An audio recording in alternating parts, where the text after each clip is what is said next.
김진의 돌직구쇼에 오신 여러분 반갑습니다. 김진입니다. 전 오늘도 저희 돌직구쇼 오픈 스튜디오 앞에 나왔습니다. 날씨가 무척이나 후덥지근합니다.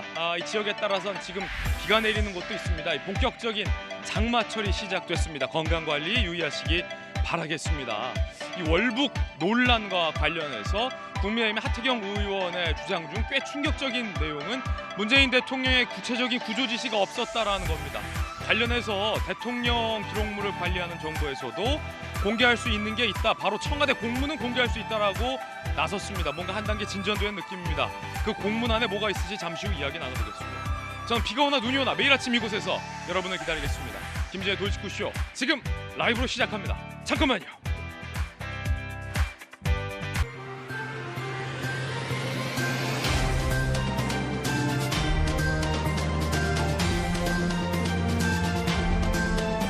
신문 읽어주는 남자입니다.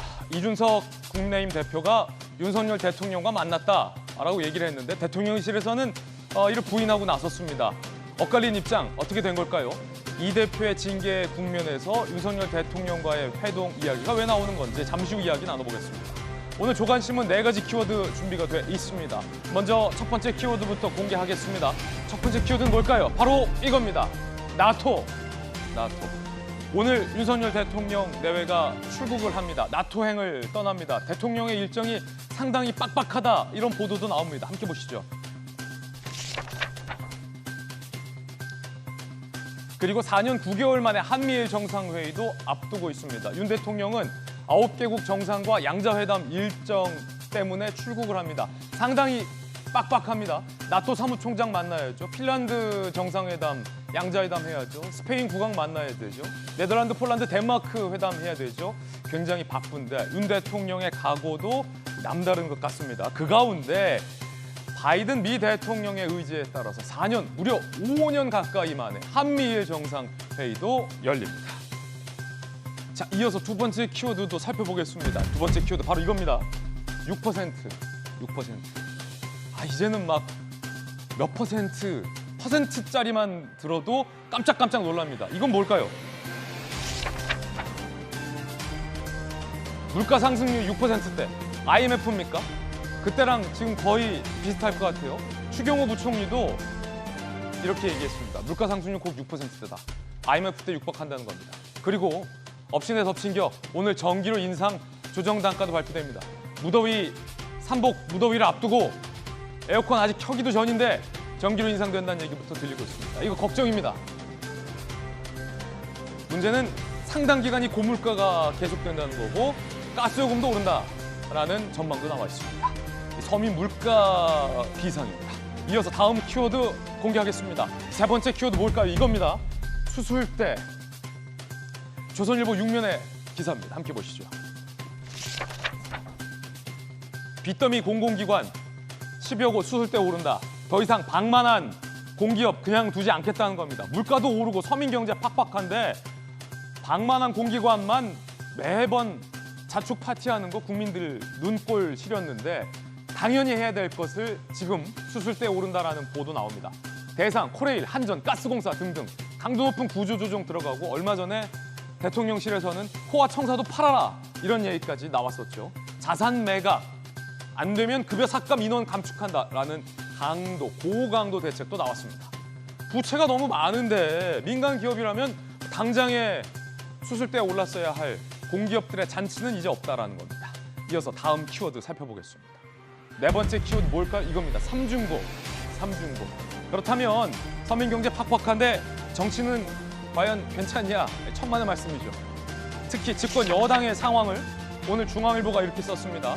삼중고다. 경제난, 정책 혼선, 내분, 지지율이 살얼음판 걷는 것 같다. 결국 대통령 지지율까지 연관이 돼 있다는 건데 물가는 오르죠? 금리는 오르죠? 민심은 흔들대고 있는데 거기에 경찰 인사 혼란, 주 52시간제 개편 논란, 거기에다가 당대표 징계를 두고 당대표와 다른 사람들 간의 내분까지 이러니 대통령 잘하고 있다라는 지지율이 50%를 넘을 수가 있겠습니까? 장제원 의원은 얼마 전에 이준석 대표 등을 향해서 국정과 대통령에게 도움이 안 된다라는 식의 비판을 하기도 했었는데 이에 대해서 이 대표는 간장이다. 간장 이렇게 얘기했습니다. 간철수 플러스 장지원의 압축된 말이라고 합니다. 간장. 도움 될까? 잠시 후 이야기 나눠보겠습니다. 지금까지 신문 읽어주는 남자였습니다. 관련된 뉴스 속보도 하나 전해드리죠. 지금 들어온 소식인데 김창룡 경찰청장이 사의를 표명했다라는 뉴스 속보도 들어와 있습니다. 잠시 후 이야기 나눠보겠습니다. 지금까지 신문 읽어주는 남자였습니다.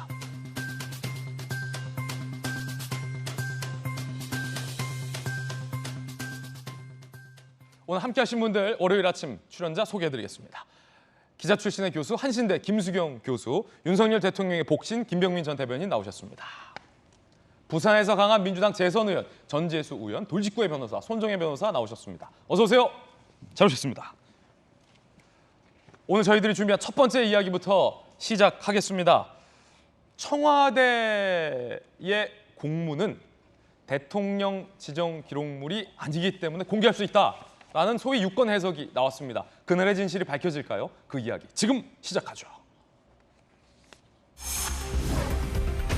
여당은 투기, 야당은 TF, 반려된 해경청장의 사표, 이 이야기 전해드립니다.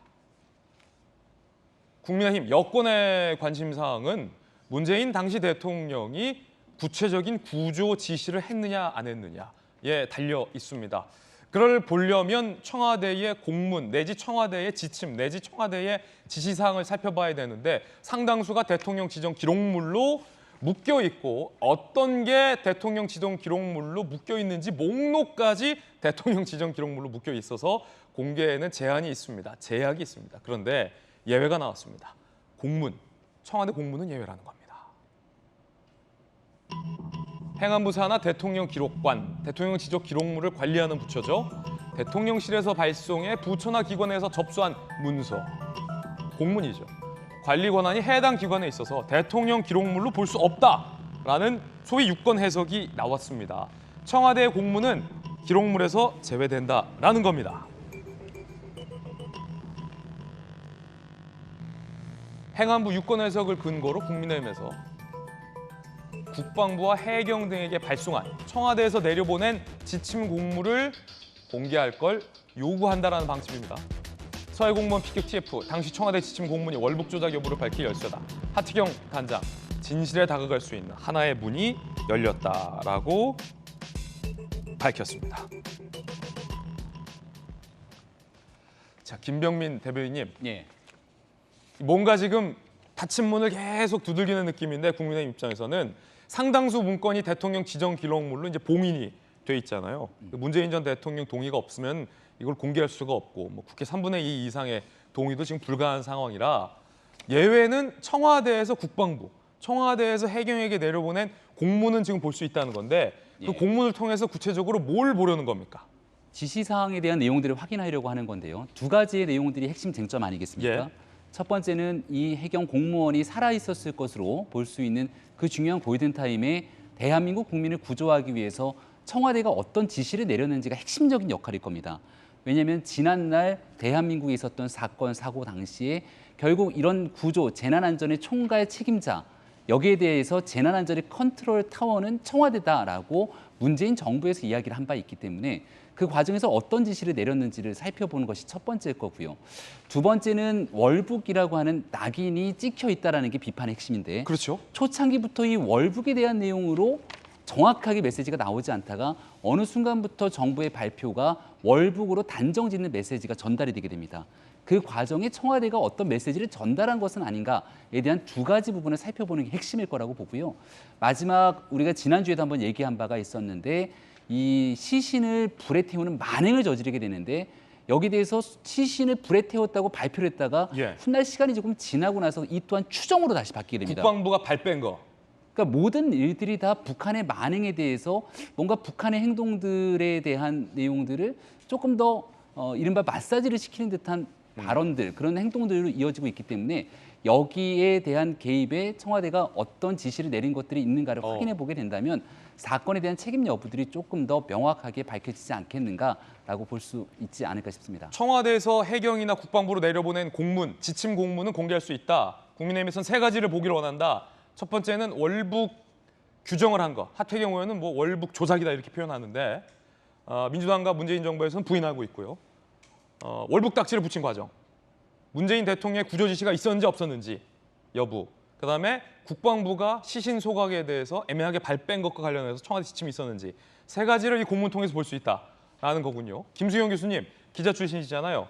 대통령 지정 기록물이 광범위한데 지금 이 기록관 설명대로라면 청와대가 내려보낸 공문, 그러니까 각 부처에 청와대 딱 문건 찍혀서 딱 이렇게 송부되잖아요.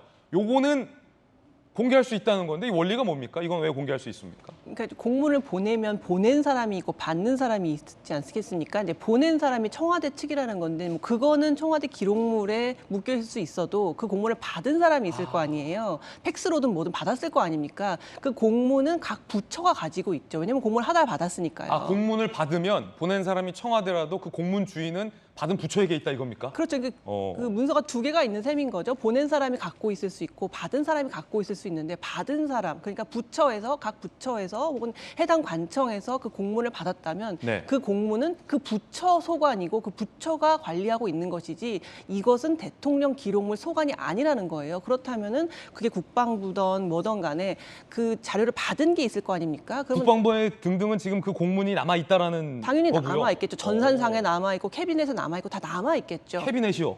그렇다 보면은 당연히 그거를 달라고 할 수가 있는 겁니다. 이거는 왜냐하면 대통령 기록물 소관이 아니기 때문에 얼마든지 국회에서 뭐 여당이든 야당이든 보여달라고 하면은 당연히 협조를 받을 수 있는 부분이죠. 그렇기 때문에 상당히 실체적 진실에 접근할 수 있는 통로가 열렸다고 보는 것이 맞을 것 같아요. 좀 전에 김병민 박사님도 말씀하셨지만 시간이 지나면서 이 사건의 흐름이 여러 가지로 변한 정황들이 좀 보이지 않습니까? 예. 국방부에서도 맨 처음에는 말씀하신 것처럼 시신을 소각했다, 북한에서 소각했다라고 단정적으로 얘기했다가 나중에는 소각으로 추정된다는 식으로 약간 바뀌었잖아요. 왜 이러한 것들이 바뀌었는지를 이 공문의 흐름을 잘 보다 보면 아마도 그 이유를 밝혀낼 수 있는 상당한 근거가 우리에게 있는 것이죠. 그래서 청와대 내부에서 이야기된 것들은 기록물로 저장돼서 우리가 접근할 수 없다 할지라도 그 내부에서 논의된 것들이 어떻게 하달되고 지침이 내려졌고 그것이 시간의 흐름에 따라서 어떻게 변천했는지는 여러 가지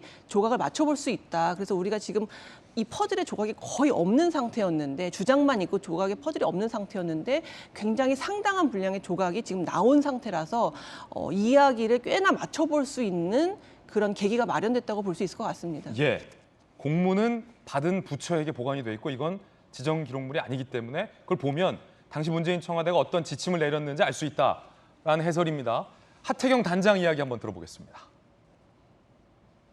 당시에 남북한 통신선이 끊어져 있어서 대처가 힘들었다는 문 대통령 발언이 있었는데 그것이 사실이 아니라는 것을 확인했고 국방부는 이대준 씨의 생존 사실이 확인된 22일 오후 3시 30분 이후 이대준 씨가 사망할 때까지 대통령으로부터 어떤 지시도 없었다는 점을 확인해 주었습니다. 실종자 구조 및 송환을 북측에 적극적으로 요구하지 않았다는 점에 대해서도 대단히 아쉽고 책임을 통감한다고 했습니다. 국민의힘의 하태경 단장의 발언에 따르면 문재인 전 대통령이 국방부 등에 어떠한 구조 지시도 없었고 북한의 구조 요청도 없었다. 그걸 국방부가 확인해줬다라고 밝혔습니다. 전재수 의원님, 예. 문재인 대통령이 하태경 의원 주장에 따르면 구조를 위해서 뭐 북한 측에 어떤 메시지를 보내거나 하는 게 하나도 없었다. 구조를 위한 노력을 하나도 하지 않았다라고 하태경 의원은 주장하는데 어떻게 보십니까? 그러니까 이 사건의 전체 과정이 있고 전체 과정 중에서 어떤 국면이 있습니다. 그런데 전체 과정을 설명을 하지 않고 특정 시점과 특정 국면의 특정 자료와 특정 발언을 툭 끄집어내 가지고 아무것도 안 했다. 예. 거짓말이다. 이렇게 이제 하는 것은 문제가 있겠죠. 저건 그래서- 단편이다. 아이 그럼요. 예. 저는 이제 100% 그렇게 확신을 하고요. 기본적으로 새 정부가 출범을 하게 되면 전 정부와 어떤 차별화를 하게끔 되어 있습니다. 그런 유혹에 쉽게 흔들리죠. 윤석열 새 정부가 출범을 했는데 아마 북한 문제를 가지고서 윤석열 정부는 북한의 당당한 정부다. 근데 전임 정부는 북한에 말하자면 겁먹고 북한에 설설 기던 당당하지 못했던 정부다. 예. 이걸 지금 이제 전 정부와의 차별화로 지금 내세우는 것 같아요. 이게 서해 공무원 피살 사건 돌아가신 공무원과 유가족분들의 심정은 100% 우리가 공감을 하고 그런 그 진상을 밝히기 위한 그런 노력들은 이루어져야 하겠지만 예. 이것이 정쟁의 영역, 정치의 영역에 들어가 가지고 국익과 관련된 문제, 국가 안보와 관련된 문제가 계속해서 정쟁으로 지금 가고 있고 뿐만 아니라 윤석열 대통령께서 엽기적인 살인을 저지른 이제 북한 주민 그것도 우리나라의 이 귀순 의사를 밝혔는데 왜 북송을 했냐 이렇게 말씀을 하시거든요. 그러니까 북한 문제를 들고 와가지고 전 정부의 차별화를 계속해서 하는데 하나하나 따져보면은 간단합니다. 지금 집권 여당이기 때문에 하태경 의원께서 대통령 기록물이 아니니까 공개가 다 가능하다. 이제 공개를 하겠다. 이렇게 말씀하시는데 지금 집권 여당이기 때문에 SI 정보만 하더라도 지금은 합동참모본부에 자료가 다 있습니다. 그때 대통령께서 무슨 말씀을 하시고 어떤 구조 지시를 했는지 합동참모본부에 자료가 다 있습니다. 그거 보실 수 있어요. 지금 집권 여당이. 문재인 대통령이 구조 지시했었다. 아니요. 그러니까 그 일년 내 이 사건과 관련된 모든 자료들이 지금 정부에 다 있습니다. 예. 집권 여당이기 때문에 다 보실 수가 있어요. 근데 그거를 특정 국면의 어떤 특정 발언, 특정 자료를 가지고서 그것을 일반화시키고 아무것도 안 했다. 이렇게 지금 계속해서 하는데 지금 집권 여당의 지위에 국민의힘과 윤석열 정부가 있기 때문에 보시려고 하면은 지금 확인 가능하고 다 가능한 겁니다. 근데 지금 우리가 물가가 폭등하고 있고 기름값이 폭등하고 있고 이런데 허구한 날 지금 정부 출범하고 나는데 한 달이 지났는데 전혀 새로운 사실이 없이 지금 이렇게 하는 게 저는 이게 과연 맞느냐. 더더구나 지금 이게 끝나자마자 윤석열 대통령 발언을 통해서 보면 16명을 배에서 엽기적인 살인을 저지르고 그다음에 그 물고기를 가지고서 북한에 팔로 들어갔다가 한 명은 잡혀가지고 2명은 이제 도망을 오는데 그 두 사람이 그 배에 페인트 칠 다 하고 증거인멸 다 하고 이 대한민국의 해군 특수부대가 가가지고 총까지 쏘면서 잡아왔는데 그 사람들 왜 또 돌려보냈냐 이렇게 지금 또 하시는 거 아닙니까? 그러니까 저는 새 정부가 이전 정부하고 차별화를 하되 잘하기 차별화, 잘하는 것으로 차별화를 하려고 해야지 이전 정부는 북한에 설설기고 완전히 쫄아가지고 아무것도 못했던 국민도 지켜내지 못했던 정부고 윤석열 정부는 당당한 북한의 당당한 정부다. 이런 식의 차별화는 아무에게도 덕이 되지 않는 그런 차별화다. 저는 이렇게 생각을 합니다. 정략적인 공세다. 그렇습니다. 그러면 한 가지만 짧게 좀 여쭤볼게요. 지금 논쟁이 되는 건 보고되고 살아있었던 그 시각. 그 시각은 이 매우 중요한 시각이니까 단표정의에도 그때 대통령의 북한을 향한 예컨대 경고 내지는 협조 요청이 있었냐 없었냐가 논점이잖아요. 이쪽에서는 없었다고 하고 여당이시니까 당시 대통령이 북한을 향해서 우리 국민 죽이지 마라. 살아있는 기간 동안에 어떤 메시지나 경고가 있었습니까? 지금 그게 중요하잖아요. 그러니까 이제 크게 넓게 보면 6시간이고 그 짧게 보면 3시간 정도지 않습니까? 당연히 대한민국의 어떤 동원할 수 있는 채널을 전부 다 동원을 해서 그 상황에 대한 상황 파악이 분명히 있었을 겁니다. 그리고 도청이라든지 감청을 통해 가지고 이게 이 사람 이 서해 공무원의 어떤 인적 사항이라든지 이런 것들을 북한군이 감청을 통해 가지고 다 확인을 했지 않습니까? 북한군이 그걸 자세하게 알고 있다는 것까지 다 확인을 했지 않습니까? 월북 의사를 밝혔고 적어도 이제 여러 가지 첩보를 가지고서 정보 분석관이 판단하는 분석관들이 월북에 조금 더 이제 무게가 있는 것으로 판단을 했고 뿐만 아니라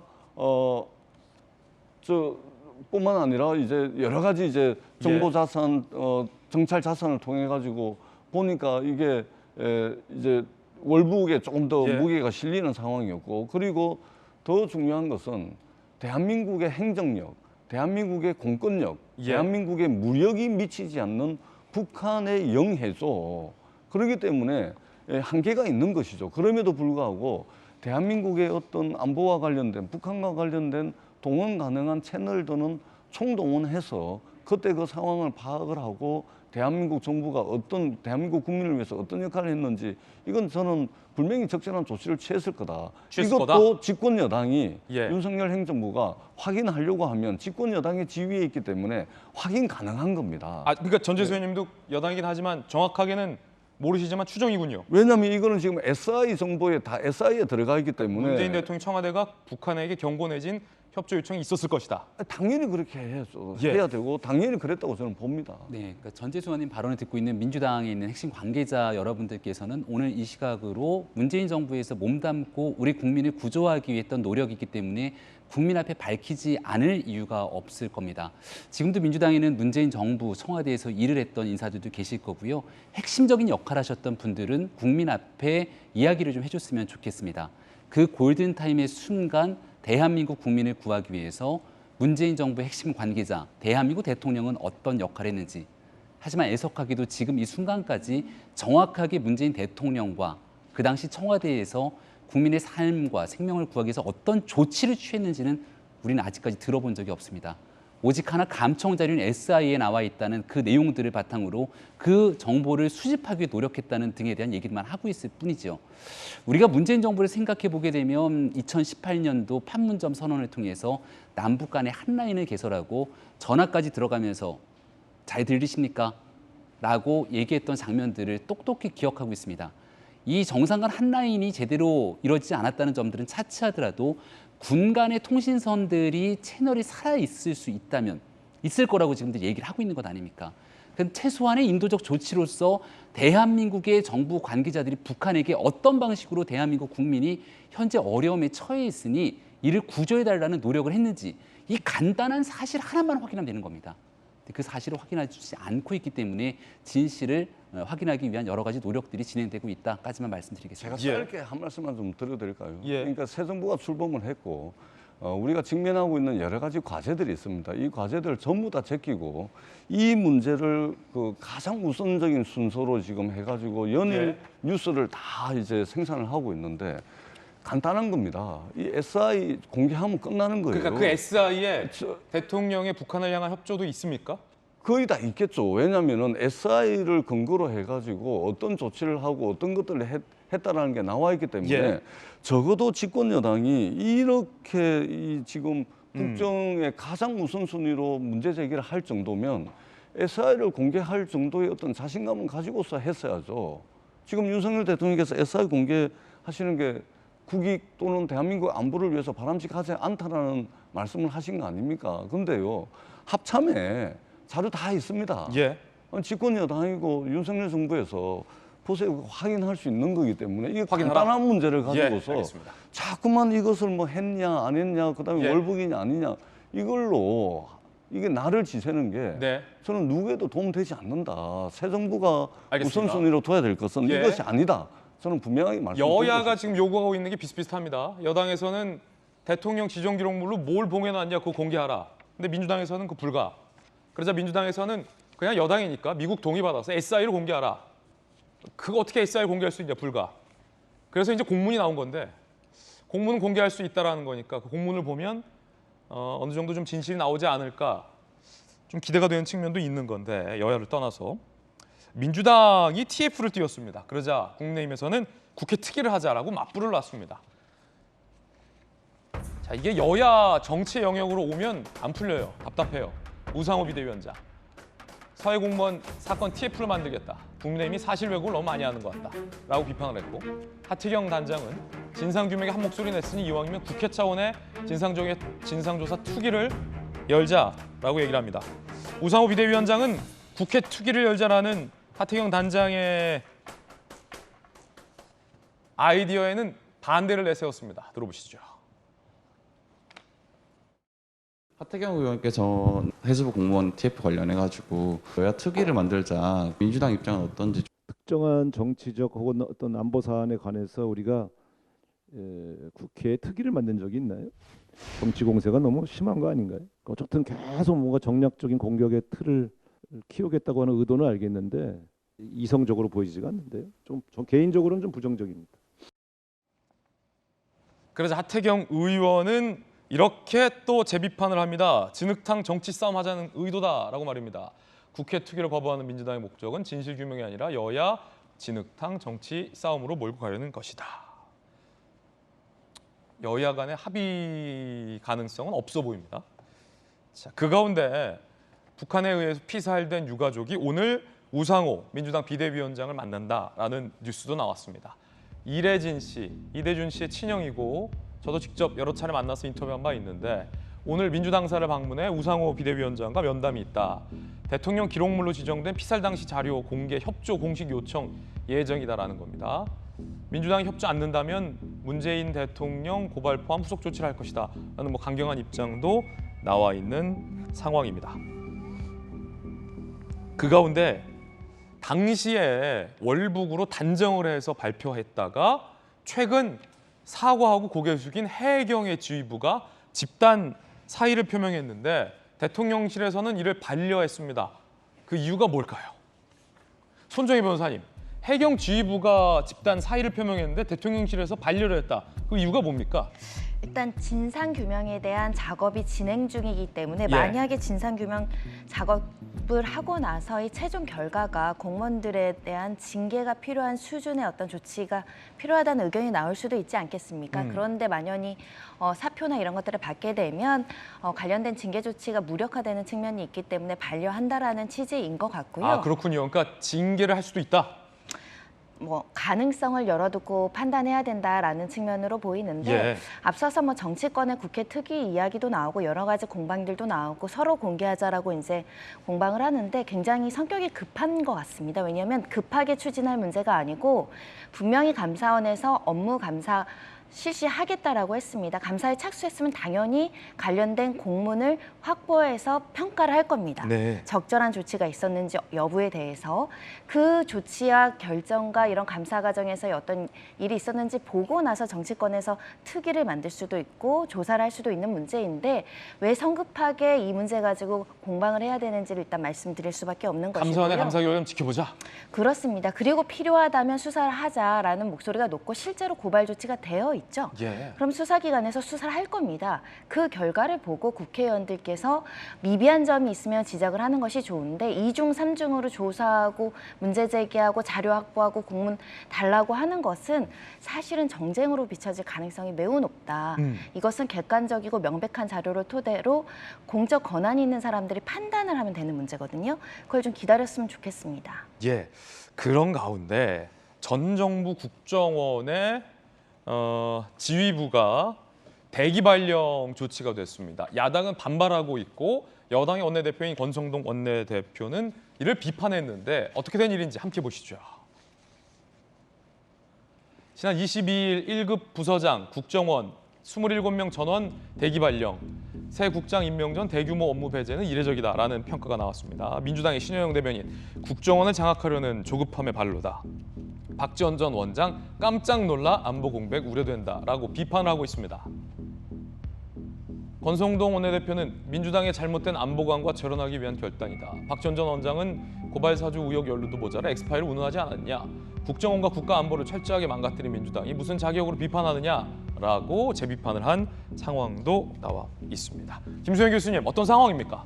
그렇죠. 이제 국정원이라는 곳은 어쨌든 이제 대북 관련 정보들을 수집하고 국가 안보에 어떻게 보면 최전선에서 이제 일하는 사람들이 모여 있는 기관이다 보니까 지금 국장급 인사가 아직 새롭게 있기 전에 이미 지금 국장으로 앉아 있는 사람들을 전원 대기 발령한 조치인 거거든요. 굉장히 이례적인 일이고 그렇기 때문에 지금 민주당 쪽에서는 이거 너무 뭔가 문재인 정부에 대한 어떤 반발이냐 이제 이런 식으로 너무 조급하게 하는 것이 아니냐라고 이제 이야기를 하고 있는 것이고요. 여당에서는 그동안 문재인 정부가 너무나 국정원을 운영함에 있어서 방만했다라는 것을 뭔가 결단하기 위해서 절연을 결단하기 위해서 내린 조치라고 이제 얘기를 하고 있는데요. 뭔가 좀 보여주기 식이라는 생각은 좀 들긴 합니다. 새로운 국장을 임명하면 될 것인데 그 전에 이렇게 대기 발령 조치를 함으로써 그동안 문재인 정부가 잘못해 왔다라는 것을 좀 더 드러내기 위해서 이제 약간 조금은 더 과격한 조치를 취한 것이 아닌가 생각이 드는데요. 예. 또 이면에는 최근에 아시겠지만 그 국정원 앞에 있는 큰 돌에 그 원훈도 이제 없애기로 했잖아요. 다른 것을 교체하기로 했잖아요. 이제 이런 것들이라던가 최근에 이제 박지원 전 원장이 방송에 나와서 자신이 근무하던 때에 수집했던 정보들을 마치 발설할 것처럼 이야기하는 등 여러 가지로 국정원이 굉장히 민감한 정보를 많이 다룸에도 불구하고 이것이 방만하게 운영됐고 그 수장조차도 굉장히 안보의식이 떨어진다라는 것을 우리가 봤기 때문에 이러한 조치들과 선을 긋겠다라는 모습을 보이기 위해서 조금은 좀 과격한 조치를 취한 게 아닌가 싶습니다. 예. 자, 이번엔 저희가 준비한 두 번째 이야기 시작할 텐데 여당 이야기 나와서 지금 여당은 갈등 중입니다. 당대표 징계 국면이 가장 큰 관건이고 이 국면과 맞물려서 최고위원과 당대표 간의 공개적인 갈등이 노출되고 있습니다. 연일 그 가운데 이 대표가 이번엔 간장 한 종지를 언급하며 누구누구를 찍어서 비판을 했다라고 합니다. 간장은 누구와 누구를 지칭한 이야기일까요? 그 이야기 지금 시작하겠습니다. 그리고 이 대표는 흰머리가 났다고 새가닥 사진을 올렸습니다. 이준석 갈등의 늪 흰머리 새가닥 왜? 흰머리 많은 우리 전재수 의원이 보기에는 새가닥이면 적은데 라고 생각하실 수도 있겠습니다만 윤리를 앞둔 이준석 대표가 윤석열 대통령과 회동했다라는 사실을 적극적으로 공개를 했습니다. 하지만 대통령실에서는 이를 부인하고 나섰습니다. 매우 이례적 장면입니다. 징계 논란 이 대표, 윤 대통령과 이달 중순 비공개 만찬을 했다라는 언론 보도가 나왔습니다. 우리 동아일보가 그제 보도를 했고요. 이 대표가 회동 사실을 부인하지 않고 윤 대통령과 나는 소통한다라는 걸 강조했습니다. 대통령실과 여당은 상시적인 소통 중이다. 이 말은 맞다라는 걸로 보이는데 해석이 됐죠. 그러자 대통령실에서는 부인을 합니다. 대통령 일정에 대해서는 밝히기 어렵다. 여권, 당내 상황에 공식적 개입을 꺼리는 대통령실 측 입장이 반영된 것 아니냐. 이 상반된 어떤 뉘앙스 차이, 톤 차이를 두고 대통령실에서 만났다라는 사실조차 밝히지 않고 거리두기를 하는 거 아니냐라는 해석도 나오고 있습니다.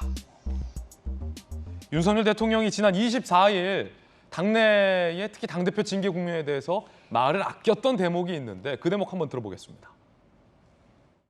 이준석 대표 징계 등 당내 갈등이 좀 심한 상황인데요. 당무에 대해서는 대통령이 언급할 사안이 아니고요. 대통령이 언급할 사안 아니다.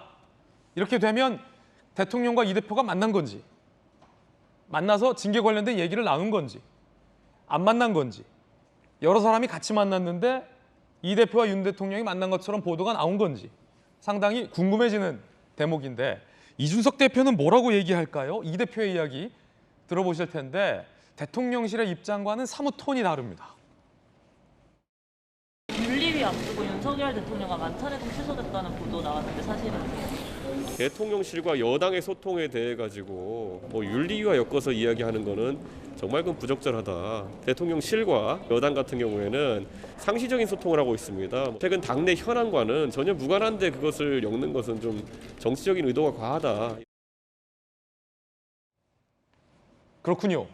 아니 일단 궁금한 거는 김수영 교수님, 그래서 만났다는 겁니까? 아니면 징계위 앞두고 만찬이 취소됐다는 겁니까? 만나기로 했었는데 안 만났다는 겁니까? 뭡니까? 알 수 없죠. 뭔지는 정확히 알 수 없어요. 그런데 분명한 건 어쨌든 대통령실에서는 안 만났다. 굉장히 분명하게 선을 긋는 대응을 했거든요. 근데 이준석 대표의 말은 조금 애매해요. 아니, 보도가 두 가지예요. 만났다. 그러자 이 대표는 이를 시인하는 듯했고 대통령실에서 부인했다라는 보도가 하나 있고, 두 가지는 징계위 앞두고 만나기로 했지만 회동이 취소됐다. 이런 보도도 있고. 그래서 지금 어쨌든 제가 중요하게 보는 것은 이준석 대표는 윤 대통령과 만났을 수도 있다라는 식의 대답을 했다는 거예요. 그러니까 굉장히 대통령실에서는 선을 긋고 있는 모양새인데 이준석 대표 같은 경우에는 대통령과 상시로 소통을 하고 있고 언제든지 이야기를 할 수 있는 것이고 이제 이렇게 대응을 했다는 것은 어느 정도 지금 이준석 대표가 굉장히 난감한 상황에 있는데 이것을 돌파하기 위한 여러 가지 수단 중에서 윤심을 좀 빌리고 싶은 것이 아닌가라는 해석들을 내놓고 있습니다. 지금 이준석 대표 같은 경우에는 굉장히 지금 어려운 상황이 있고 기억하시겠지만 윤리위가 지난 26일인가요? 22일이었죠. 22일에 열려서 김철근 정무실장에 대해서는 그 징계 절차를 개시했다고 했거든요. 예. 그렇다는 것은 상당한 혐의가 있음을 어느 정도 확인했다라고 보는 게 맞을 겁니다. 왜냐하면 지금까지는 그 징계 절차가 개시는 되지 않았고 양쪽의 이제 이야기를 들어보자는 쪽이었는데 어떤 그 징계 절차가 개시됐다는 것은 상당한 팩트를 가지고 있는 것으로 보여요. 그렇다면은 당연히 그 이후의 수순은 이준석 대표를 향해 있겠죠. 이준석 대표가 그러한 증거 인멸을 사주했는지를 아마 검토를 할 텐데 그렇다 보면은 이준석 대표는 지금 굉장히 어려운 상황이 있고 지금 안 그래도 윤 대통령 출국하시는데 이제 윤 대통령이 없는 상황에서 지금 굉장히 앞으로 이 공방전이 아주 시끄럽게 펼쳐질 것으로 예상되는 가운데 이 와중에 이준석 대표는 윤 대통령을 만났을 수도 있다라는 식의 애매모호한 답변을 한다는 거는 굉장히 이 상황을 윤심을 기대서 돌파하고 싶은 마음이 있다 이렇게 보여집니다. 대통령실 대변인이 이렇게 얘기했어요. 김병민 대변인님. 네. 이달 중순 윤석열 대통령이 이준석 대표와 비공개 만찬을 했다는 언론 보도는 전혀 사실이 아니다. 이 정도 되면 네. 강력 부인이거든요. 강력 부인. 우리 안 만났어요예요. 우리 안 만났어요. 근데 이 대표 측은 기자들에게 두 분이 최근 한 번 더 만나려고 했는데 나토 일정 때문에 취소됐다. 이거는 한 번 만났고 또 만나려 했었어요. 라는 건데 굉장히 단순한 팩트, 사실 여부잖아요. 우리는 몰라요. 복심이 아니라. 그래 누구는 복심이잖아. 김병민 대변인은 대통령의 복심이니까. 만났다는 겁니까? 안 만났다는 겁니까? 만약에 만났는데 대통령실 대변인이 전혀 사실 아니다. 뭐 이렇게 나올 수가 있습니까? 그럴 리는 없는 거고요. 대통령과 이준석 대표가 둘이 만난 게 아니라 오찬 한번 갔지 않았습니까? 예. 그래서 한번 만난 건 맞죠. 그러니까 이준석 대표의 우크라이나 다녀와서 그리고 나서 지도부랑 이렇게 모여갖고서는 오찬 한번 하지 않았습니까? 아니 그 비공개 만찬 회동 뭐 요거는 네. 비공개 만찬 회동이 없었다고 대통령실에서 규정을 짓고 있는 거고 한 언론의 보도에 따르면 계획이 일부 있었지만 거기에 대해서 취소가 됐다고 보도가 나오고 있으니까 안 만난 거네요? 사실상 안 만났다고 보는 게 명확하다라고 저는 생각이 되고요. 이준석 대표의 발언을 보게 되면 대통령실과 여당은 항상 소통하고 있다고 얘기하지 않습니까? 예. 그러니까 밥 먹으면 배부르다라는 얘기거든요. 대통령실과 여당은 항시 소통을 해야지 대통령실과 여당이 소통을 안 하면 어떡합니까? 당연한 얘기다 저거. 너무나 당연한 얘기들을 하고 있는 상황인데요. 그러니까 대통령의 발언, 이 도어스토핑의 발언을 보면 이런 윤리위라든지 당내의 복잡한 상황에 대한 의견을 묻지만 당무에 관한 내용들을 언급하지 않겠다고 얘기를 하지 않습니까? 그러니까 중요한 건 지금 경제가 어렵고 여러 가지 현안들이 쌓여져 있는 상황 속에서 대통령과 여당의 긴밀한 소통이 필요한 건데 예. 이런 내용들에 대한 언급들은 이어지지 않고 당대표에 대한 징계라든지 이런 도덕적인 문제 등에 대해서 자꾸 이제 대통령과 연결짓게 되는 것 자체는 사실상 국정 운영에 상당한 부담을 줄 수밖에 없는 거죠. 여기에 비공개 만찬 등에 대한 이 회동 보도까지 나가게 된다면 이 또한 바람직하지는 않는 상황으로 비춰질 수 있기 때문에 아니 그러면 신기하네요. 안 만났는데 예. 왜 만났다는 보도들이 나왔을까요? 어디에서 그런 얘기들이 나왔는지 모릅니다만 저도 대변인이란 역할들을 하게 되면 기자들과 숱하게 소통을 하지 않습니까? 언론 보도가 나온다는 건 결국 누군가에 대한 취재원을 통해서 얘기가 있었다는 것이고 어떤 취재원을 통해서 이런 일들에 대한 가능성들이 연결이 됐기 때문에 보도가 되지 않았겠습니까? 근데 그 내용들을 대통령 대변인실에서는 확실하게 또 부인을 하고 있는 상황이니까 그 정도로 조금 정리하고 넘어갈 수 있는 선인데 이게 너무 정치적으로 비화가 되지는 않았으면 좋겠다. 오히려 지금 오늘 이 나토 정상회담 등 해야 될 일들이 산적해 있는 상황 속에서 이런 일들에 대한 보도가 되는 것이 과연 대통령에게 부담을 끼치는 것은 아닌지에 대한 고민을 저는 여당이 좀 했으면 좋겠습니다. 전재수 의원님, 이 대표가 징계를 앞두고 윤심을 빌리려 한다. 김수영 교수 그렇게 분석했는데 어떻게 보십니까? 그러니까 우리가 본질적으로 보자면 이게 새 정부가 출범을 하잖아요. 새 정부가 출범을 하게 되면 집권 세력 내에 말하자면 그 이너서클이 형성이 됩니다. 예, 이너서클이 형성이 되고 그러면 이 집권 세력들은 당도 그러니까 국민의힘도 말하자면 자신들과 한 몸, 한 뜻으로 만들려고 하기 위해서 세력을 만들게 되고 그리고 이러한 흐름에 대해서 반대하는 사람은 쳐내게 돼 있습니다. 지금 국민의힘을 예로 들면 그 쳐내는 대상이 이준석 당대표가 되는 것이죠. 그렇기 때문에 소위 말해서 윤핵관이라고 이야기하는 사람들과 이준석 당대표의 싸움은 기본적으로 권력투쟁이고 이준석 당대표를 밀어내고자 하는 윤석열 대통령 핵심 측근들, 윤핵관들과의 싸움으로 보는 것이 지금 이 논쟁의 이제 핵심적인 사안이고 여기서 이제 이준석 당대표가 살아남냐 살아남지 못하냐 이것이 저는 관건이라고 보고 살아남든 살아남지 못하든 이것이 향후에 국정 운영에 큰 부담이 될 겁니다.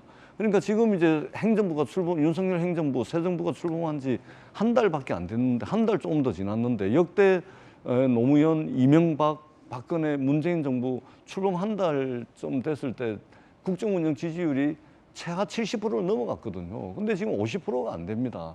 이 상황을 윤석열 정부와 국민의힘 집권 여당이 좀 이러한 상황들을 좀 세심하게 살펴보고 국민 눈치 좀 봐가면서 국정 운영을 했으면 좋겠다라는 아쉬움이 있습니다. 잘 좀 해서 지금 경제 위기도 좀 극복하고 새 정부 출범한 지 한 달 정도 되면 지지율도 한 70% 정도 나오고 뭐 이런 것들을 좀 생각을 하면서 국정 운영을 하는 게 좋지 않을까 이런 아쉬움을 가지고 있습니다. 그런가 하면 이 대표가 간장 얘기를 꺼내 들었습니다. 이 이야기는 장제원 의원의 이 대표 비판 직후에 나온 반응인데 함께 보시죠. 일단 장제원 의원이 비판을 하죠. 이게 대통령 도와주는 정당이냐. 대통령이 보고 무슨 생각을 하겠나. 부담이 돼서 안 된다라고 이준석 대표를 직격합니다. 이준석, 배현진, 신경전에 장제원, 대통령 돕는 정당 맞나? 라는 기사들이 나왔고 그러자 이 대표가 굉장히 격앙된 그리고 매우 발빠른 반응. 이 대표의 전매 특허죠. 직접적인 반응. 뒷고의를 안 물었더니 미끼는 뭐죠? 미끼를 안 물었더니 그러니까 이 대표가 미끼를 안 물었더니 드디어 직접 쏘기 시작한다라며 그 배후에 있었던 장제원이 이제 나왔다 이런 의미 같아요. 다음 주 간장 한 사발 할 것 같다. 좀 아리송한 얘기를 합니다. 뒷고의를 안 물었더니 드디어 직접 쏘기 시작하네. 다음 주 간장 한 사발 할 것 같다. 여기서 간장은 안철수 대표를 폄하한 간철수 그리고 장제원의 줄임말로 기자들은 해석합니다. 그러니까 배현진 최고와의 자신의 갈등, 윤리위의 징계 국면 그 배후에 안철수와 장제원이 있는 거 아니냐, 간장이 있다라며 비판을 합니다. 야, 이게 무슨 요산요수, 산은 산이고 물은 물이로다. 선문답하는 것 같기도 하고 아리송합니다. 간장이 뭐냐? 기자들이 당연히 물었죠. 사실은 뭐 알면서 물은 것도 있는데 이 대표 뭐라고 답변했을까요? 들어보시죠. SNS에 다음 주에 간장 한 사발 들킬 듯이라고 쓰셨는데 혹시 간이 안철수, 장이 장제원이라는 해석이 나오는데 제가 원래 페이스북에 쓰거나 아니면 제가 SNS에 발표하는 입장에 대해서 따로 부연해서 설명하지 않습니다. 여러 가지 해석의 가능성을 놓고 바라보시면 될 것 같습니다. 웃고 있는 이 대표. 정진석 부의장과의 갈등, 배현진 최고와의 갈등, 이제는 그 갈등 전선이 이 대표가 간장을 언급해서 안철수, 장제원 의원까지 갈등의 전선이 또 넓어진 셈입니다. 더욱이 안철수 의원을 향해선 간철수다라고 폄하를 한 건 아니냐라는 해석도 현재 나오고 있는 상황인데 손정희 변호사님, 그러니까 이 대표의 의심은 지금 이 국면이 배후에 간장이 있는 거다, 뭐 이겁니까? 일단 당대표 찍어내기, 당대표 흔들기의 그 배후 세력이 간장 두 분이라는 것을 부인하지 않는 인터뷰라고 저는 해석을 합니다. 더군다나 간장이라는 표현과 더불어서 들이마실 것 뭐 이런 이야기 하잖아요. 간장을 먹으면 정말 역겹고 정말 토할 것 같은 기분이 드는데 간장만 먹으면 그럴 정도로 불쾌함을 지금 표시하고 있다라고 해석할 수 있는데요. 일단은 언어의 유의라고 하기에는 당대표로서 처신은 너무 가벼운 것 같습니다. 왜냐하면 정말 안철수 의원과 장제원 의원을 겨냥했다면 서로 민주당 그 국민의힘 싸우는 거 아니잖아요. 당내 인사들끼리 그렇게 치고받고 싸우는 게 이 정도까지 표현을 하는 것은 조금 처신이 매우 가볍다라는 생각이 들고 그렇다고 한다면 정말 당권 때문에 저렇게 간장이라는 단어까지 나올 정도로 치열한 걸 넘어서 조금 국민들이 봤을 때는 지나치다라고 말씀드릴 정도로 권력 다툼이 있다. 그리고 너무 눈에 보이는 싸움을 하고 있다라는 점을 지적해드릴 수밖에 없습니다. 안철수 의원과 이준석 대표가 마침 만났는데 두 사람이 상당히 서먹해 보입니다. 그 장면 보시죠.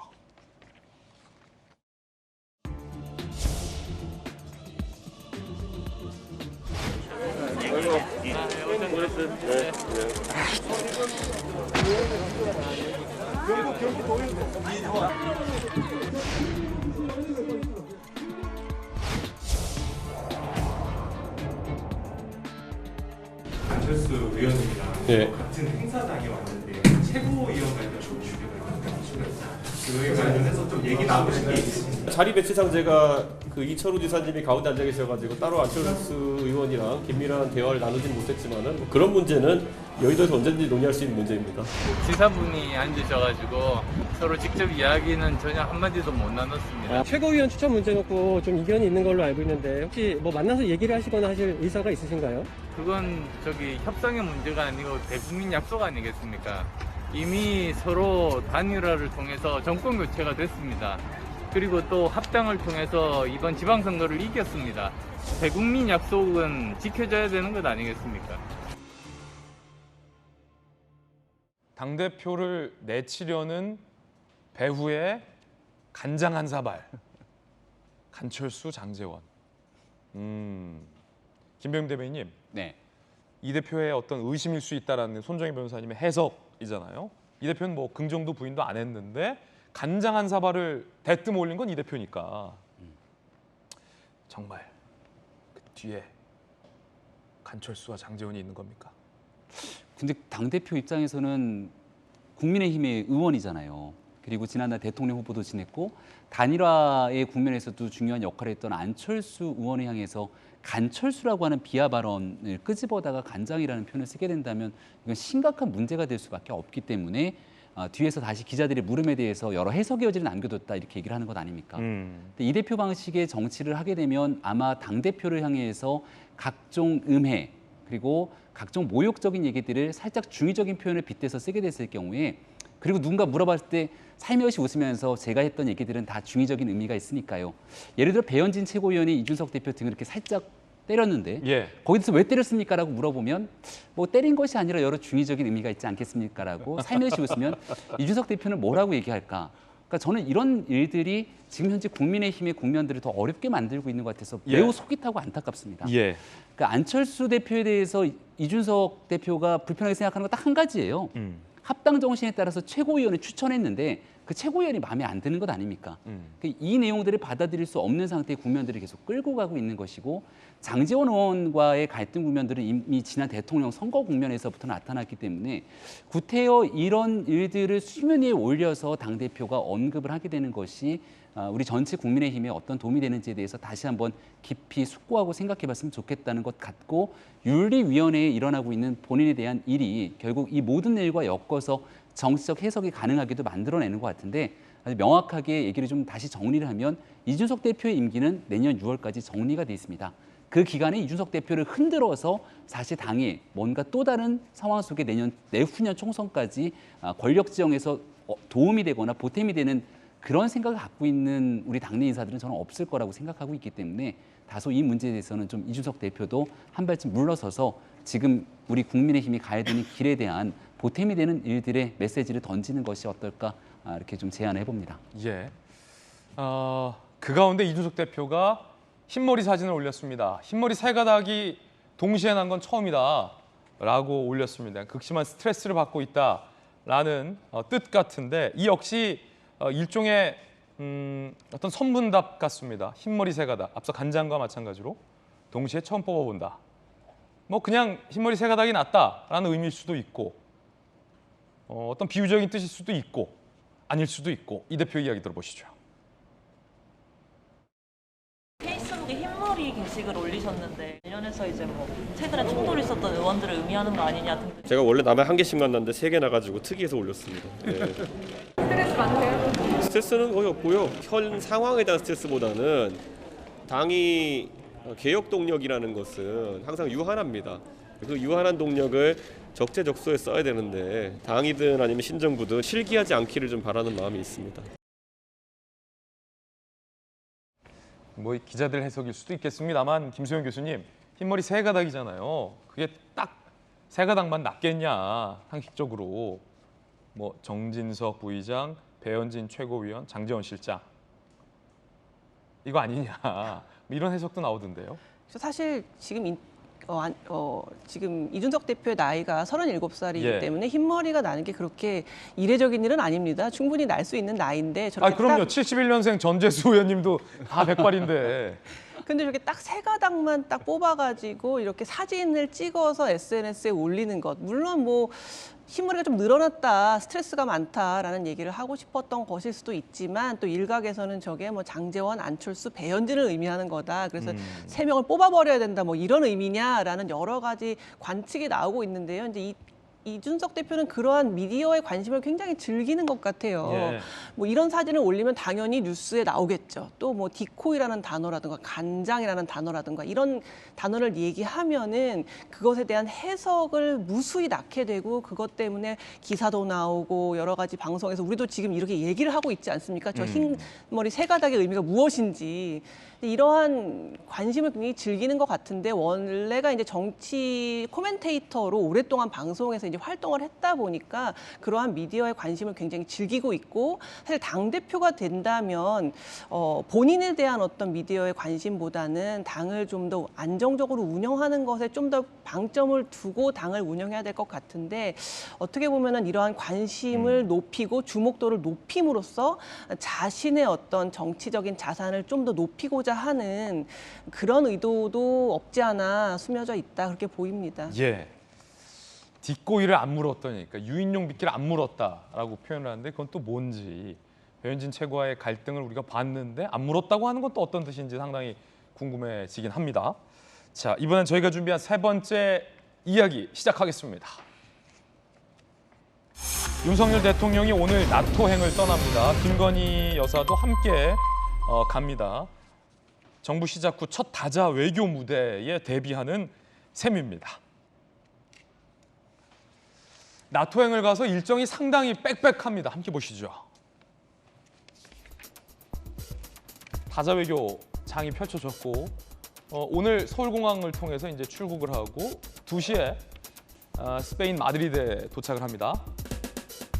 6월 28일에는 한국, 핀란드 양자회담이 예정돼 있고 29일에는 스페인 국왕과 회담이 잡혀 있고 한미일 정상회담 잡혀 있고 나토 회원국 파트너국 정상회의 잡혀 있고 거기서 이제 윤 대통령 3분 연설도 잡혀 있고 이제 북한 비핵화를 위한 국제사회의 메시지도 낼 예정입니다. 그 30일에 한국, 체코 잡혀 있고 한국, 영국 양자회담 잡혀 있고 스페인 경제인들과의 오찬도 잡혀 있고 그리고 이제 출국한다라는 굉장히 빡빡한 회담이 지금 잡혀 있는 셈입니다. 상당히 일정이 많습니다. 지난 24일 윤석열 대통령의 이야기 한번 들어보겠습니다.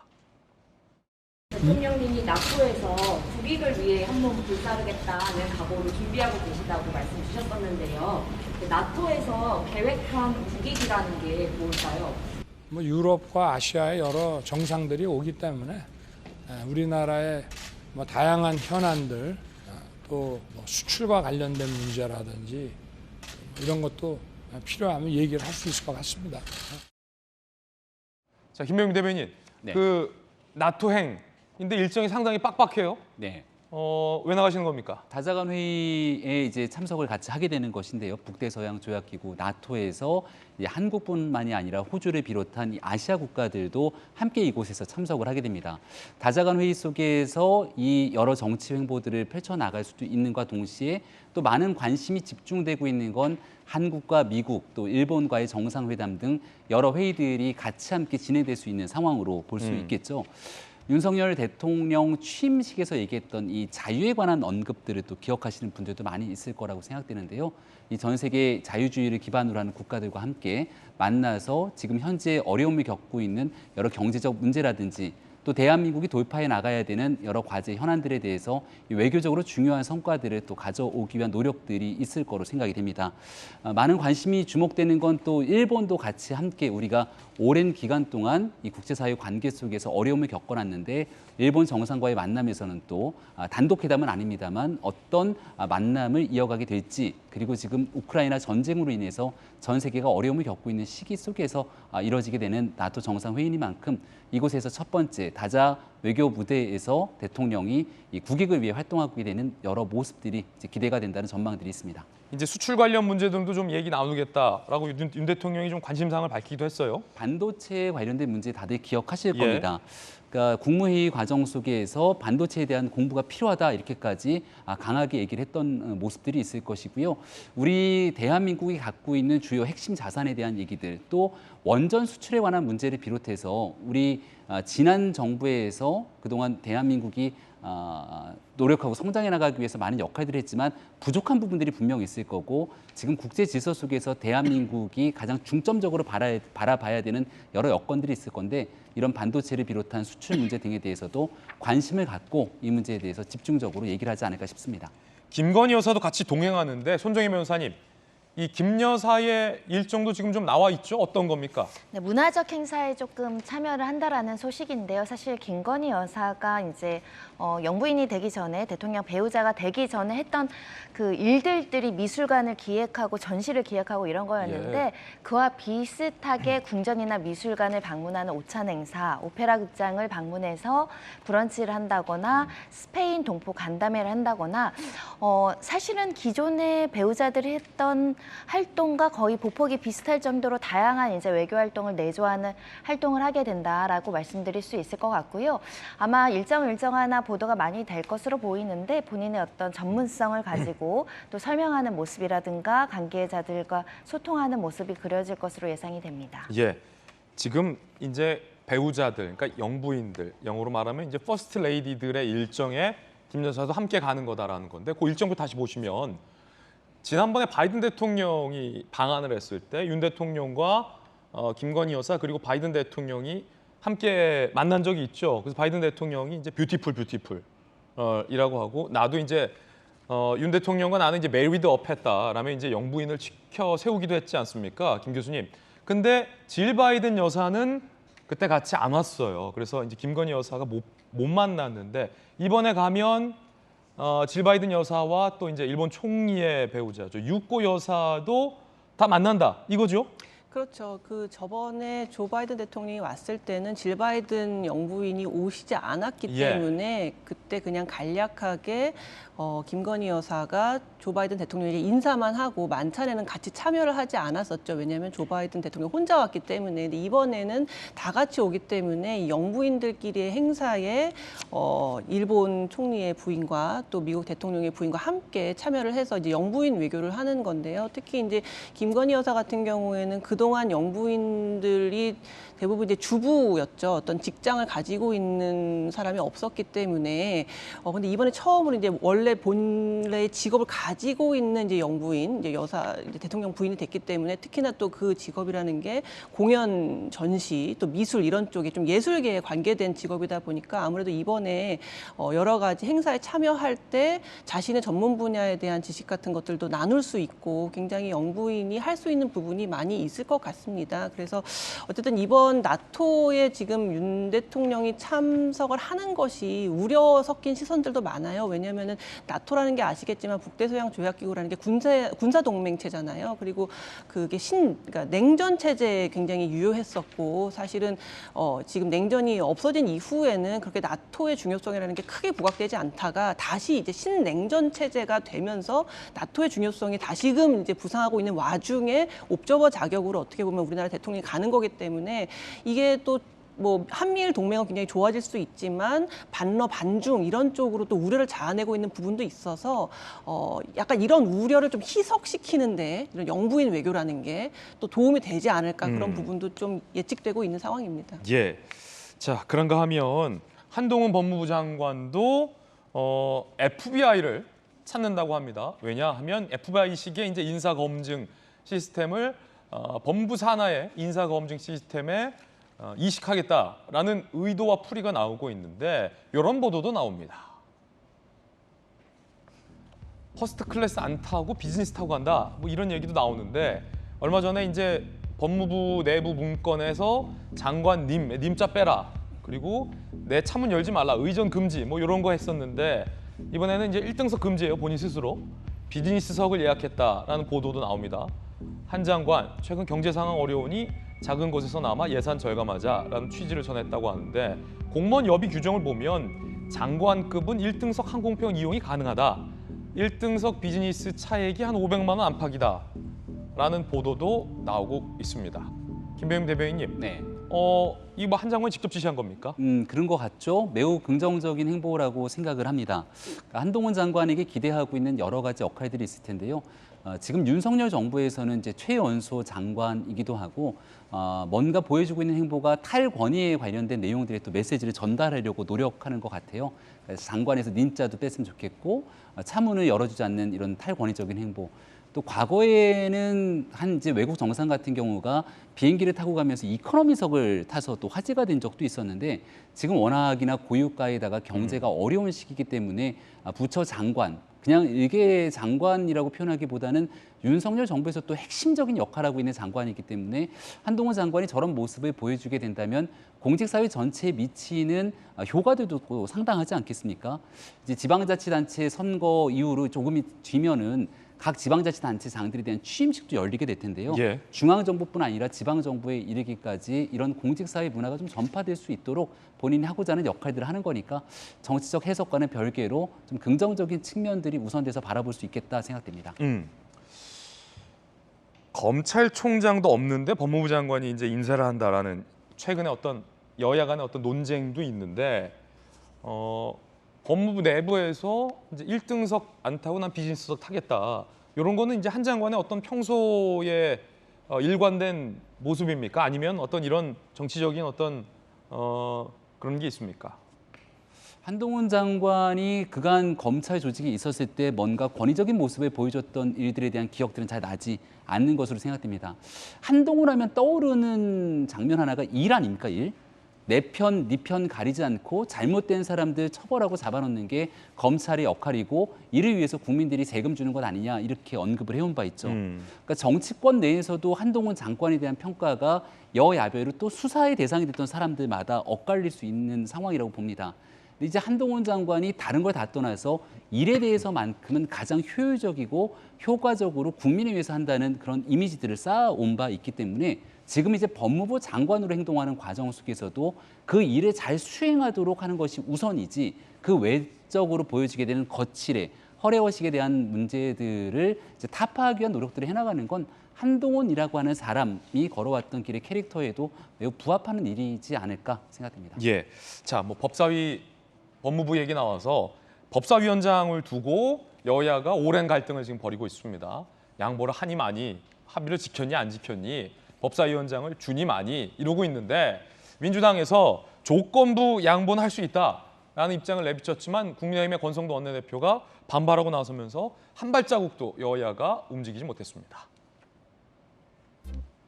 박홍근 원내대표, 국민의힘이 법사위원장 맡는데 동의한다. 단 조건이 있다. 4개 특위 구성, 헌재에는 검수완박 법안 권한쟁의 심판을 취하해라. 그러니까 헌재의 판단 있잖아요. 그 가운데 헌재에서는 이 검수완박 법안이 통과되면서 이제 민영배 의원을 이제 무소속으로 꼼수 탈당시킨 과정 등등을 다 볼 텐데 민주당에서 그 헌재의 권한쟁의 심판 소송한 거 취하하면 법사위원장 줄 수 있다라고 조건부 제안을 한 겁니다. 그러자 국민의힘 권성도 원내대표 절대 받을 수 없는 조건이다. 생떼다 뭐 이런 말도 나왔어요. 검수완박 반대하고 헌재에 제소까지 했는데 그 부산물 사기 특위를 어떻게 봤나. 특히 헌재의 권한쟁의 심판 취소를 조건으로 내건 건 생떼다라고 반박합니다. 검수완박 법안 동의하라는 주장이나 마찬가지다라고 반박합니다. 천재수현님, 국민의힘에서는 아이고 치사한 거 아니냐 법사위원장 주기로 다 합의하고서 그 안 주겠다라고 튼 게 민주당인데 헌재 소송 취하하라는 조건 붙인 건 치사한 거 아니냐라는 게 국민의힘 입장인데 어떠세요? 그래서 저희가 지난주에 이제 그 1박 2일로 워크숍을 했거든요. 예. 워크숍을 하면서 민주당 의원들이 가장 많은 의견이 뭐냐면 빨리 국회 원구성 하반기 후반기 국회 21대 국회 후반기 원구성을 빨리 해야 된다. 예. 왜냐하면 지금 사실은 이제 해야 될 일들이 너무나 많고 또 뿐만 아니라 지금 인사청문회를 통과를 하고 장관을 임명을 해야 되는데 인사청문회도 없이 그냥 막 임명을 하고 있거든요. 특히 이제 국세청장과 같은 4대 권력기관장 같은 경우는 반드시 인사청문회를 해야 되는데 그것도 없이 막 통과되고 있기 때문에 사실은 빨리 좀 해야 된다 이런 이제 요구들이 굉장히 많아서 그랬군요. 예, 법사위를 이제 국민의힘의 원래 합의대로 법사위원장을 국민의힘에 넘겨줘야 된다라고 이제 이야기를 했던 겁니다. 그래서 그런 이제 제안을 했는데 문제는 이제 권성동 원내대표는 어떻든 집권 여당의 원내대표 아니겠습니까? 그리고 지난번에 이제 검찰 정상화법, 형사소송법, 검찰청법 이거 개정을 할 때 사실은 권성동 원내대표께서 국회의장이 중재를 하시고 직접 합의문에 사인을 하셨던 분입니다. 그런데 이것을 가지고 생떼다, 절대 받을 수 없는 거다 이렇게 이야기를 해버리면 집권 여당의 원내대표로서 향후에 정기국회라든지 또는 예산 정국에 있어서 예산 심사 때 집권 여당이 과연 어떻게 하실 생각이신지 저는 굉장히 우려스럽다라는 말씀을 드립니다. 야당이 먼저 법사위원장을 그동안 고집을 하다가 합의대로 국민의힘 집권 여당에 넘겨드리기로 했다면 집권 여당도 당연히 서로 양보하고 또 타협하고 그러면서 또 한 발짝 나가는 거 아니겠습니까? 그런 측면에서 집권 여당의 어떤 이 풍모를 권성동 원내대표께서 좀 보여주십사 하는 그런 말씀을 좀 드리도록 하겠습니다. 줄 때 받아라. 서로 좀 한 발짝 양보하자. 줄 때 받아라 이런 것보다 조금 더 좀 서로 양보하고 먼저 야당이 먼저 양보했지 않습니까? 그동안 고집하던 거 내려놓고 드리기로 했지 않습니까? 그러면 이제는 집권 여당이 받을 차례다 이렇게 생각을 합니다. 김배민 대표. 지난주에 뉴스 나왔을 때는 법사위원 전격 양보 이렇게 나와서 다 끝난 줄 알았지만 알고 보면은 단서 조항들이 달려져 있지 않습니까? 그러니까 이소부화에 나오는 여우와 두루미 우화를 보게 되면 절대로 먹을 수 없는 그런 용기에다 담아놓고 다 먹을 수 있도록 배려하는 것처럼 보입니다만은 이 검수완박 법안에 따라서 분명하게 결사코 반대하는 목소리를 내고 있는 상황이었고, 근데 이 내용들을 뭔가 받아들이는 듯한 지금 헌재에서 권한쟁의 심판 청구를 취하라는 조건 등을 바탕으로 얘기를 하게 되면 이거 사실상 협상하지 않는 상황 속에서 국민으로부터 지금 원구성 안 되니까 쏠리고 있는 비난을 잠깐 모면하려고 하는 것 아닌가 이런 생각밖에 들 수가 없습니다. 2020년 총선 이후에 협의가 잘 안 되니까 책임지고 집권당이 다 해라 그렇게 상임위원장, 부의장까지 양보했던 전력이 과거 국민의힘에 있는데요. 전체적으로 한번 고민을 하고 집권당이 일할 수 있도록 과거의 약속들을 좀 잘 지켰으면 좋겠다는 말씀드립니다. 양당 주장도 들어봤습니다. 이번엔 저희가 준비한 다음 순서입니다. 뜨거운 소식 오늘은 3가지 준비되어 있습니다. 하나하나 살펴보시죠. 먼저 첫 번째 실루엣부터 공개하겠습니다. 이재명 의원입니다. 말씀하셨던 것처럼 지난 24일부터 민주당의 의원 워크숍이 있었는데 그 워크숍 내부에서 내홍이 갈등이 표출되기도 했다고 합니다. 관건은 이 대표의 전당대회 출마 여부입니다. 함께 보시죠. 조별 토론에서 불출마 얘기가 나왔다는 경제위기 극복 방안이나 또 민생의 어려움을 해결하는 문제에 대해서 한번 깊이 있는 논의가 있었으면 좋겠다. 전당대회 관련한 잠깐만. 오늘 어제 전당대회 관련해서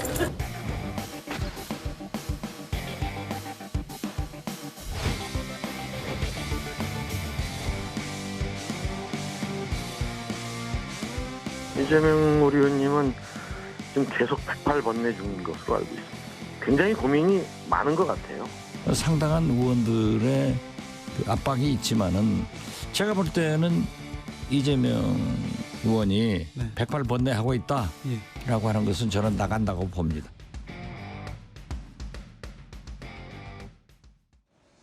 이재명 의원이 108번뇌를 하고 있다는 건 이건 전당대회에 나간다는 뜻이다. 민주당 내부에서 상당한 반대가 있는 것으로 알고 있고, 물론 이재명계 의원들의 당대표 나가야 한다라는 의견도 굉장히 센 걸로 알고 있는데, 이게 결국은 나간다라는 뜻이다라는 이른바 유권 해석도 나온 건데 어떻게 될까요? (108번뇌) 중 이재명 의원 출마 결심 붙였다? 주말에 개딸 등 지지층과 트위터 소통, 민생 심각 저부터 나설 것이다. 민주당 관계자, 당내에서 과도한 팬덤 정치에 대한 비판이 워크숍 때 이어졌다고 해요. 보란듯 개딸과 직접 소통하며 정면 돌파에 나선 셈이다. 출마로 마음 기운 듯하다. 이재명 의원의 측근, 지금 상황이 안 나갈 수 없는 상황 아니냐? 라는 이야기도 언론에 이야기하고 있다고 합니다. 결국은 나간다. 결국은 나간다. 워크숍에 참석하셨으니까 전재수 의원님. 예. 실제 워크숍 토론회 분위기가 좀 어땠어요? 뭐 나와라 안 나와라 몇 대 몇입니까? 저희가 한 3시간 동안 예. 그 공개적으로 이제 이재명 의원도 참석한 워크숍에서 3시간 동안 의원들이 한 20명이 넘는 의원들이 발언을 했고 그거 끝나자마자 이제 분임 토론을 또 2시간 이상씩 했거든요. 예. 근데 나와서 발언하는 사람들이 거의 대부분들이 출마는 좀 자제했으면 좋겠다. 당대표에. 거의 대부분의 의원들이 이제 그렇게 이재명 의원에게 직접 면전에서 이제 그렇게 말씀을 드렸고 예. 그리고 당내 정말 많은 사람들이 이제 그런 생각들을 가지고 있는 것 같습니다. 그것은 왜 그러냐면 우리가 대통령 선거를 치렀지 않습니까? 대통령 선거 시즌 1이었죠. 졌습니다. 그리고 요번에 지방선거 치렀지 않습니까? 이게 이재명 의원이 출마를 해버리면서 대통령 선거 시즌 2가 돼버렸습니다. 그렇죠. 그리고 지금 전당대회가 8월 달에 있는데 또 이게 이재명 의원이 나와버리면 대통령 선거 시즌 3가 돼버립니다. 3탄까지 나오는 거다. 그렇습니다. 그래 돼버리면 어떻든 민주당이 지금 내리 3연패를 하고 난 뒤에 민주당이 반성해야 될 것도 많고 또 성찰해야 될 것도 많고 바꿔야 될 것도 많고 변화해야 될 것도 많고 그리고 이 과정을 거쳐서 민주당이 어떤 새로운 질서와 새로운 기풍을 만들어내는 그런 출발점으로 전당대회를 삼아야 되는데 대통령 선거 시즌 1, 시즌 2, 시즌 3가 돼버리면 이게 이재명 후보가 물론 당으로서는 지금 굉장히 귀중한 자산이긴 하지만 이재명 의원이라는 그 틀 안에 민주당이 갇혀버리는 상황이 생길 가능성이 많거든요. 이러한 상황들을 민주당 의원들이 이제 걱정을 하는 겁니다. 그렇기 때문에 우리 이재명 의원께서 조금 더 한번 좀 다시 생각을 좀 해서 예. 더 다양한 어떤 민주당의 변화를 국민들께 정말로 임팩트 있게 강렬하게 보여드리려면 이번에는 좀 쉬시는 게 좋지 않겠나 이런 생각이 듭니다. 이번엔 좀 쉬시는 게 좋다. 전재수 의원의 돌직구 발언인데 민주당 의원들의 워크숍에서는 이재명 의원 출마 여부에 대한 강한 성토도 나왔고 팬덤 정치에 치우치는 것에 대한 강한 경고의 메시지, 성토도 나왔다고 하는데 25일 밤 11시에서 26일 새벽 1시까지 이재명 의원이 지지자, 소위 개딸들과 SNS로 소통을 했다라고 합니다. 다양한 해석들이 나옵니다. 그 장면 보시죠. 자, 이 뭐죠? 결코 이 머리를 다시 할 생각은 없냐라고 하자 결코 저 머리 할 생각이 없다라는 뭐 SNS의 소통도 있고요. 야, 요 머리, 옛날에 이런 머리를 했었던 적이 있었나요? 예, 그러니까 결코 그런 개딸들과의 어떤 지지자들과의 어떤 유쾌한 문답이죠. 요즘도 최애 음식이 배추전이냐요라고 하니까 이재명 의원이 맞아요라고 이제 장난스러운 이모티콘도 보냈는데 요게 손정희 변호사님 워크숍에서 팬덤 정치에 대한 강한 비판 발언들이 나오고 나서 한밤중에서 이제 새벽에 넘어가는 시간이라고 하는데 아까 이제 민주당 관계자의 인터뷰 내용도 보는데 이건 보란 듯이 전당대회에 나간다는 거다. 뭐 이런 해석도 나왔어요. 어떻게 보세요? 팬들과 소통한다는 건 정치인들이 정치력을 확장하는 데 SNS 소통이 도움되니까 하는 거 아니겠습니까? 그렇죠. 그러니까 활동을 개시했다. 그 활동이라는 건 좀 초극적이고 조용하지만 SNS를 통해서 지지자들을 다시 결집시키려는 활동을 하고 있고 또 이 활동이 당연히 언론 보도가 될 것을 알고 있었을 것이 분명하기 때문에 스스럼 없이 내가 SNS에 팬들과 소통하는 어떻게 보면 좀 투명하고 그 친밀감을 보여줄 수 있는 소통을 공개하고 있다라고 해석하시면 될 것 같고요. 다만 이게 전당대회에 나가는 뭐 신호탄이다라고 해석하는 것은 좀 과잉된 해석이지 않을까 생각이 들고 지속적으로 이재명 의원은 지금 팬들과 소통하고 있고요. 의정활동 열심히 하려고 준비 중인 것 같아서 민주당 내부에서 이제 활동을 더 강화할 의지를 보이고 있다고 생각합니다. 예, 과연 이제 이재명 의원이 당대표에 출마할지 여부가 상당히 좀 궁금해집니다. 사실 지난 대선 국면 때 이제 윤석열 대통령과 이재명 의원이 정말로 가까스로 어떤 간발의 차?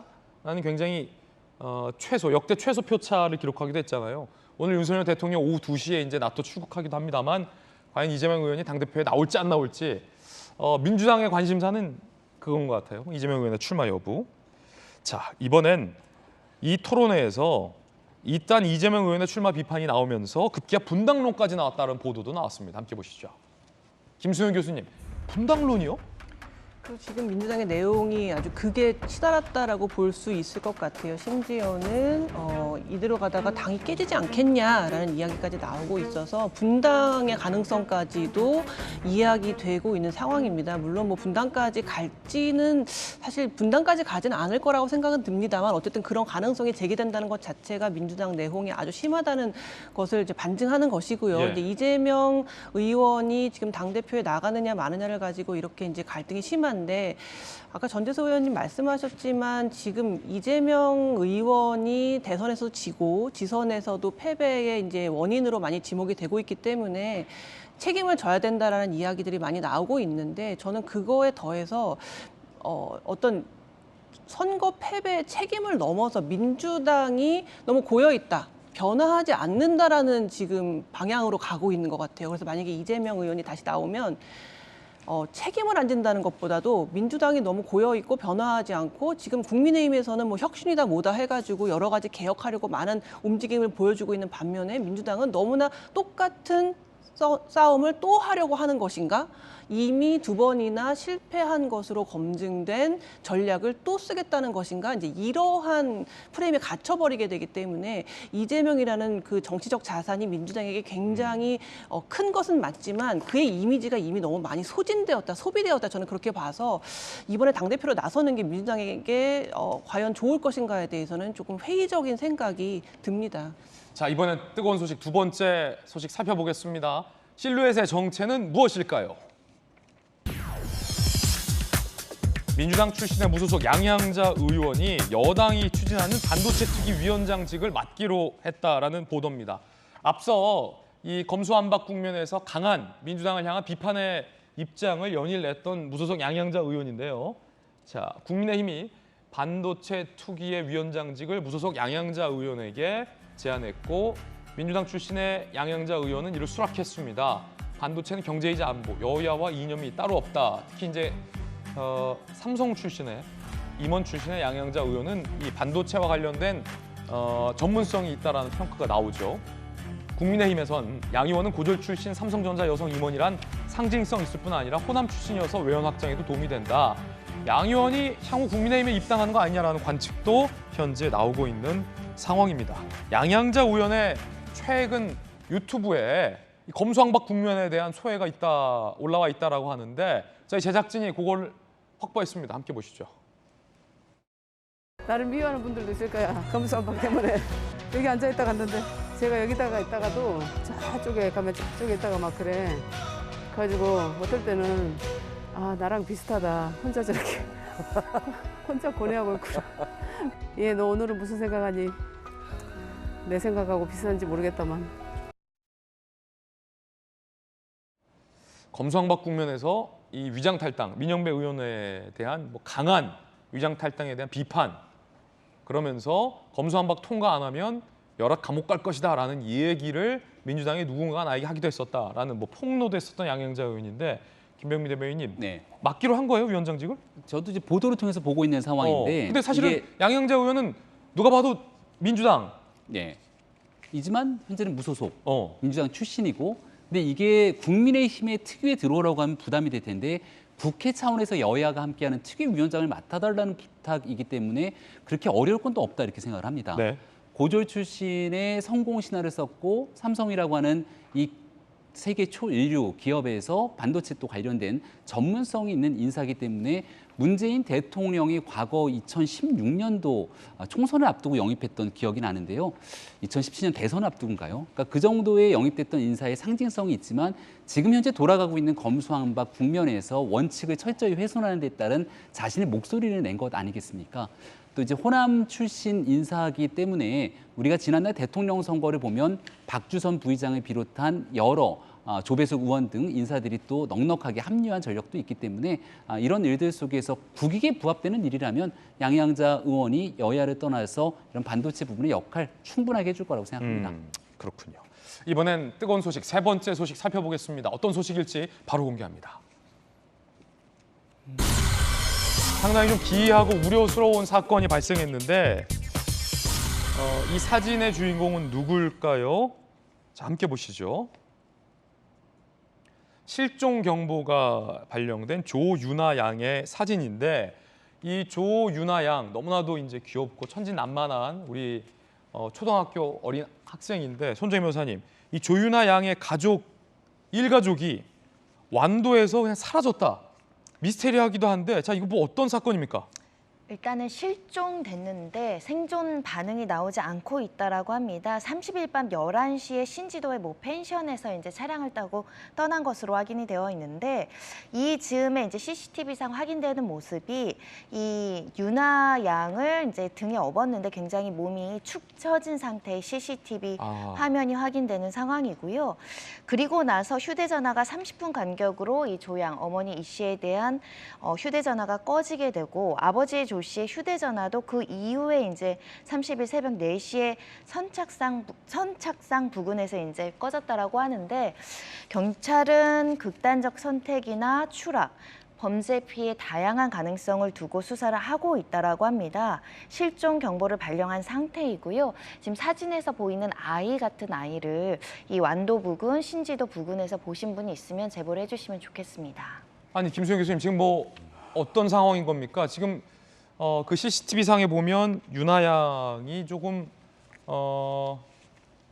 무언가 일이 있는 상황의 모습으로 추정이 됐는데 그 이후에 이제 엄마 아빠 30대인데 젊은 부부인데 엄마 아빠의 휴대전화도 다 꺼지면서 일가족이 지금 사라졌어요. 저도 그 장면이 좀 걱정이 됩니다. 그 초등학교 5학년짜리 아이가 엄마의 등에 업혀서 나가는 모습이 CCTV에 잡혔는데 이 아이가 한 40kg 정도 되는 아이라고 해요.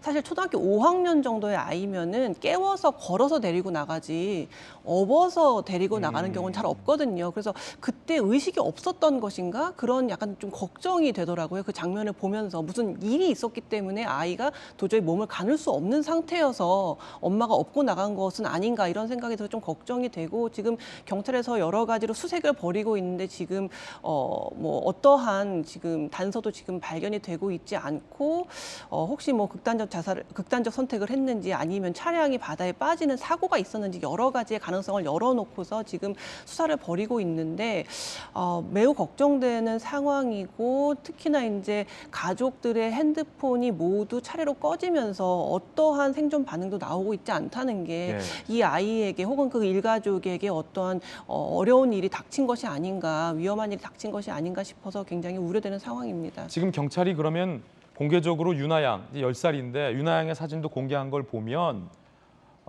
경찰도 지금 일가족을 필사적으로 찾고 있는데 좀 어려움이 있다, 이렇게 봐도 되는 겁니까? 네, 지금 대대적으로 수색을 하고 있습니다. 뭐 헬기도 동원하고요. 뭐 여러 가지 방면으로 혹시라도 뭐 바다에 빠지지는 않았는지 여러 가지로 수색을 벌이고 있는데 아직까지는 아무런 결정적인 단서가 나오지 않아서 좀 어려운 상황인데 모쪼록 안전하고 건강하게 다시 돌아올 수 있으면 좋겠습니다. 왜냐하면 손정희 변호사님, 뭐 우리도 다 아이 키워보지만 또 젊은 엄마 아빠이기 때문에 그 아이가 이제 목숨보다 더 소중한 상황이잖아요. 그 마지막 CCTV 장면이 너무 좀 걱정스럽고 좀 우려스러운데. 만약에 아이가 잠든 상태였다고 한다면 뭐 다행일 것 같은데 만약에 여러 가지 이유로 신체적인 이상이나 건강상의 위협이 발생했는데 바로 병원으로 가지 않고 선착상으로 갔다고 한다면 사실 극단적 선택 가능성도 충분히 있는 사건으로 보입니다. 주변 수색해야 될 것 같고요.